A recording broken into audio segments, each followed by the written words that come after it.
הרבה שואלים אותי מה זה לובינג, או שדלנות בשפה העברית, והאם זה גורם לשחיתות.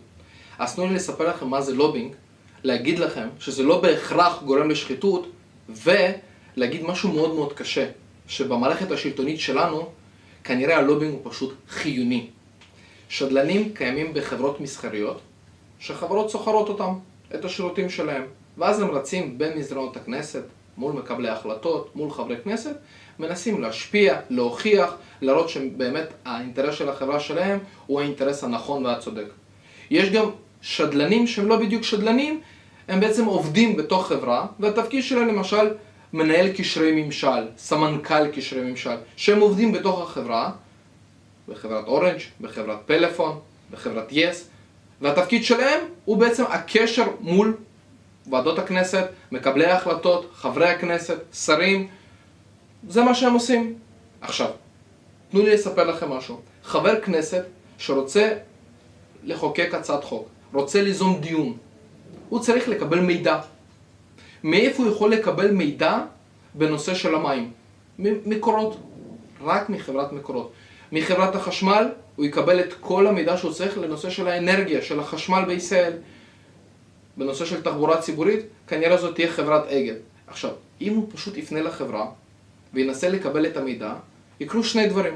א', זה ייקח הרבה מאוד זמן, עד שיפנו אותו לבן אדם הנכון והרלוונטי. ב', כשהוא יקבל את המידע, הוא יקבל חוברת כזו של מידע, של 100, 200, 300 עמודים, שאחרי זה, העוזרים שלו, היועצים המשפטיים, הוא עצמו, כולם יצטרכו לשבת ולהבין מה באמת המידע הנחוץ והרלוונטי לא לאותו דיון או לאותו חקיקה.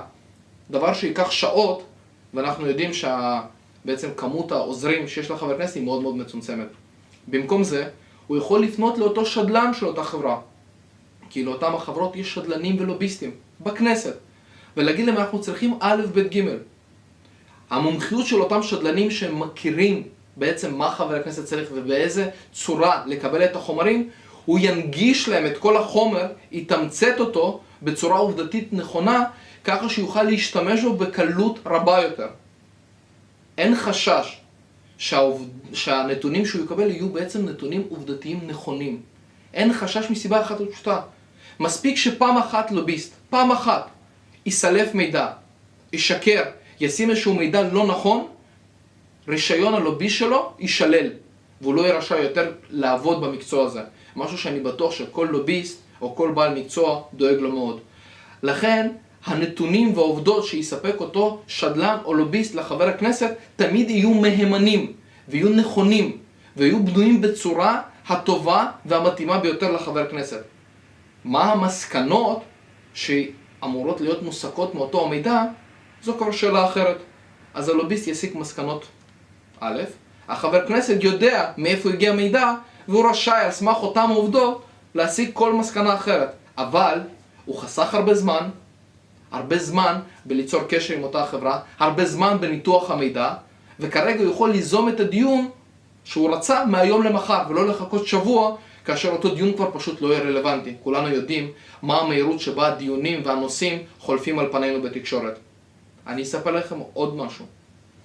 אם אנחנו צריכים חקיקה מסוימת, והיו הרבה תוכניות שירדו על חברי כנסת, שקיבלו חקיקות שנוסחו עבורם על ידי אותם לוביסטים. אז נכון, אולי זה לא נשמע טוב, אבל מצד שני, זה לא שהלוביסטים דחף לחבר כנסת איזושהי חקיקה והחבר הכנסת לא קרא אותה, לא הבין אותה, או לא הסכים איתה ועדיין לא הייתה לו ברירה. הוא קיבל חקיקה מוכנה, שחסכה שעות של ניתוח מידע, שחסכה שעות של ניסוח משפטי, ומיד יש לו חקיקה מוכנה שהוא יכול להשתמש בה. חקיקה שהוא מסכים איתה. כי אם הוא לא מסכים עם מה שהוא כתוב, תפקידו כחבר כנסת לתקן את החקיקה. תפקידו לדרוש ולשנות את החקיקה בצורה כזאת שהיא תהיה מקובלת עליו. אבל עצם העבודה של הלוביסט חסכה לאותו חבר כנסת הרבה מאוד זמן. אני אספר לכם עוד משהו. חבר הכנסת לא תמיד יכול לגייס את הרוב הדרוש לו מקרב כלל חברי הכנסת שנחוצים לאותה הצעת חוק. יכול להיות שהחבר הכנסת מסוכסך עם חבר כנסת אחר. יכול להיות שהחבר הכנסת נמצא באופוזיציה מול חבר כנסת אחר. וכהנה וכהנה. הלוביסט או השדלן יכול לגייס עבורו קולות וחתימות עבור אותה הצעת החוק. הלוביסט עושה עבודה עבור חבר כנסת. הוא כאילו נמנה על צוותו מבלי להיות בצוותו ועושה עבודה מאוד מאוד חשובה, מה גם שהלוביסט מכיר את חברי הכנסת והנפשות הפועלות בכנסת, לכן בשבילו זה גם הרבה יותר קל, הוא גם יודע לאילו חברי כנסת לפנות. אם מדובר בהצעת החוק בנושא של איכות הסביבה, הוא כנראה לא יפנה לחבר כנסת משה גפני, הוא יפנה לחבר כנסת לדוגמה דוב חנין או מישהו מתמר זנדברג. חשוב מאוד להדגיש שהלוביסט, כל מה שהוא עושה בפיקוח, בקרה ובהסכמה מלאה של חבר הכנסת. כי אם הוא לא עושה את זה, זו כבר בעיה אחרת. אבל כשחבר כנסת יכול לחסוך לעצמו הרבה זמן על ניסוח הצעות חוק, על ריצה לחברי כנסת, על קבלת מידע, ולחסוך גם מהצוות שלו, כשיש מחסור בעצם בעובדי צוות בלשכתו, זה רק מביא ברכה. דבר נוסף, לא תמיד החבר הכנסת יכול לקבל את המידע שהוא רוצה, לא מאותם החברות ולא מהכנסת. בכנסת יש מרכז מידע ומחקר של הכנסת, MMM כמו שקוראים לזה, שהחבר כנסת יכול להגיש בקשה לקבלת כל מידע.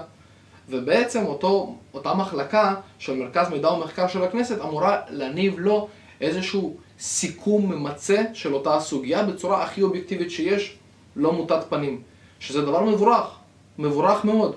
הבעיה היחידה שיש לנו הרבה מאוד חברי כנסת ומעט מאוד אנשים שעובדים ב-MMM. אז עד שלא ירחיבו ויגדילו את כמות האנשים ב-MMM, לחבר הכנסת לא תהיה ברירה. הוא לא יכול לחכות שבוע, שבועיים ולפעמים חודש לקבלת מענה מאותה המחלקה. הוא חייב לפעול ומהר. כי הסוגיה שעל פרק היום לא תהיה אותה סוגיה שעל פרק היום מחר. ולכן הוא נאלץ בעל כורחו לפנות לאותם הלוביסטים, לפנות לאותם השדלנים ולקבל את המידע מהם. שעוד פעם, ברמה העובדתית המידע הזה נכון. ברמת העסקת המסקנות זה משהו שהחבר הכנסת עצמו צריך לבדוק.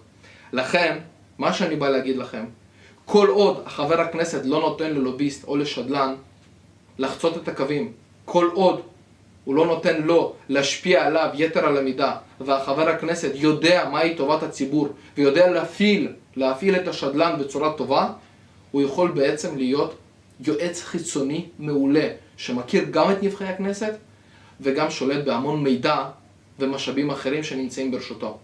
אז כשאתם שומעים לובינג פעם הבאה, זה לאו דווקא משהו רע. תחשבו גם על היתרונות שיש בצד זה לכולנו.